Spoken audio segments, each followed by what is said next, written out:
అంటే ఒక generation will always think that అరే మన జనరేషన్లో ఇలా ఉందే, యంగర్ జనరేషన్ పాడైపోతున్నారు, యంగర్ జనరేషన్ ఏదో అయిపోతుంది.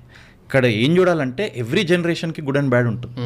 వాళ్ళది కూడా they are also doing something, they are also they are lot of good, there will be lot of bad in every generation. స్కూల్స్లో వెళ్తే ఇప్పుడు మన టైంలో ఏంది social studies, maths, English, Telugu, ఇంకేదో సబ్జెక్ట్ కూడా మర్చిపోయినా, దాంట్లో సగం ఫెయిలే కానీ సబ్జెక్ట్ కూడా మర్చిపోయి. కానీ ఇప్పుడు అసలు ఏమేమో మాట్లాడుతున్నారు, సోషల్ ఎమోషనల్ ఇంటెలిజెన్స్ అంటున్నారు. ఫస్ట్ అది ఏంద్రా చెప్పంటున్నారు. It was very different right. మనం ఉన్నప్పుడు. అదే మనం ఉన్నప్పుడే కరెక్ట్ అంటే రాంగ్. అది ఎవ్రీ జనరేషన్తో మారుతూ వస్తుంది. అవునవును.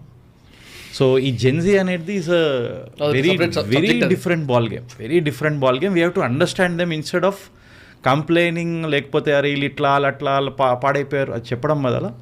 ఇప్పుడు మనకే ఈ ఫోన్ అడిక్షన్ ఇంత ఉందనుకో, వాళ్ళని ఎట్లా అంటాం చెప్పు? అది అనలేం. ఫస్ట్ మనం సరిదిద్దుకోవాలి, అది అయ్యే పని కాదు.